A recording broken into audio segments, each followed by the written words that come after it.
Let me give a briefing about the outcome of today's Executive Council meeting held here in the State Executive Chambers of Chido Centenary City here in Abakaliki. First is on diesel theft in the Ministry of Power. ESCO received a report on the persistent theft of diesel meant for street lights handled by the Ministry of Power and Energy, and noted the disturbing volumes of diesel that have been lost in the hands of persons involved in the business of street light in Ebonyi State. ESCO therefore resolved that all concerned in the business of street light supervision in the state be investigated by the Department of Security Services with a view to unmasking the perpetrators. The head of service was further directed to cause a thorough investigation of the ministry staff involved in the theft of diesel and to take appropriate actions as required by the rules of the civil service of Ebonyi State. Meanwhile, ESCO approved the suspension from office 2 persons who are directly responsible for supervision of street lights under the Ministry of Power and Energy, namely the Permanent Secretary, Ministry of Power and Energy, and the Special Assistant to the Governor on Public Utility. Next, memo for appropriation of the ecological funds by Ebonyi State Government for works at Eda landslide site. ESCO received a memo from the Commissioner for Finance and Economic Development for the appropriation of the ecological funds approved and released by Mr. President on the landslide in Ogumeda in Afipo South local government area.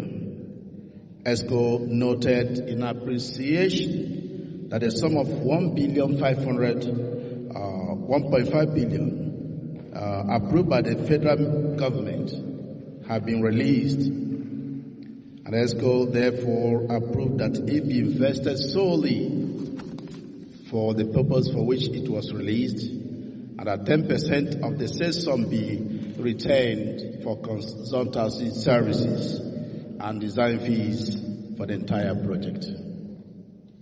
ESCO also approved a notice of revocation of rights of occupancy, Order 2022, presented by the Honorable Commissioner for Lands and Survey over the area affected by the landslide disaster that occurred in that very community, which of course has caused a lot of socio-economic disruption in that area and yet not abating. It was further resolved by ESCO that immediate acquisition of the affected place and evacuation of the occupants or the inhabitants be effected to enable the state government assume effective control of the situation in the affected area.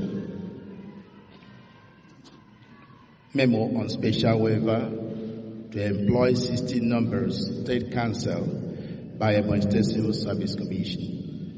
ESCO received for consideration a memo from the Office of the Honorable Attorney General and Commissioner for Justice, requesting ESCO to consider and approve a waiver for the recruitment of 16 number of law officers in the State Civil Service, which he said was pertinent in view of the increase in crime waves in the society and the need not to overstretch the existing law officers in the Ministry of Justice. According to the consideration sought by the Honorable Commissioner for Justice, the state government maintains 8 judicial divisions which houses 17 number high courts. B, magisterial districts with a total of 35 magistrate courts. 3, 1 division of Federal High Court in Ebonyi State. 4, 1 division of National Industrial Court in Ebonyi State. 5, Court of Appeal in Enugu. And 6, the Supreme Court of Nigeria that is in Abuja. These are the areas that the law officers go to ensure that their duties are really done.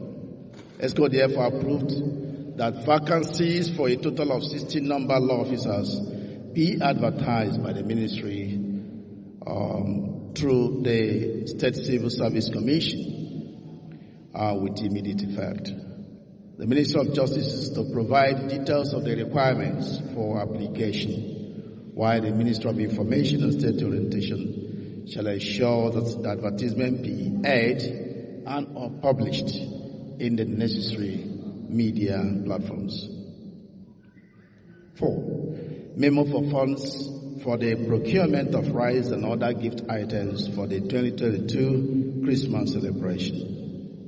ESCO received a memo by the Secretary to the State Government and Coordinating Commissioner requesting ESCO to approve the sum of 2.5 billion naira for the procurement of quantities of rice, including 25 kg and 5 kg bags of rice and other gift items for distribution to different groups and organizations in the state for their Christmas celebration. ESCO commended the governor for religiously providing Christmas package for groups and stakeholders in the state since he came on board in 2015. ESCO therefore approved the sum of 2.5 billion naira as detailed in the memo presented by the Secretary to the State Government and Coordinating Commissioner. 5, memo for appropriation of funds recovered from the refunds of unauthorized debts from excess crude, PPT, and royalties account from the year 2009 to 2015. ESCO received a memo from the Honorable Commissioner for Finance and Economic Development seeking for approval for the state government to appropriate a sum of 4,705,550,000 naira, 859 naira, 30 kobo, received as refunds from the unauthorized debts from excess crude, PPT, and royalties account, and further approved that the said sums be utilized as follows. 1, constituency project, 700 million. Stadium project, 305,550,859 naira, 39 kobo. And 3, Edda landslide. That is an additional fund for the project in the affected place in Edda. That is 1 billion naira. Number 6 is memo to approve open space for Slycom mobile telecommunication support services. ESCO received a memo for the approval of land space for Silicon mobile telecommunication support services. According to the memo, Silicon mobile telecommunication support services applied for lease of 50-meter by 50-meter piece of land in David Nweze Umahi University of Medical Sciences, now David Umahi Federal University of Health Sciences. Again, for Centenary City Secretariat, for Timber Shade, and for Airport, to enable them put a telecommunication mast that will improve the network in all the above mentioned areas. Silicon Network Services Nigeria Limited, must be noted, is an indigenous telecommunication service company that is duly registered and licensed by Nigeria Communication Commission, NCC. It must also be noted that the 15 by 15 meters piece of land asked for by the company will enable them construct water tank station tower mast with a base under it for generators and diesel storage tanks, as well as other electronic equipment for telecommunication. It must also be noted that this project, which has been started, will improve security in those areas while enhancing mobile connectivity quality for both voice and data services.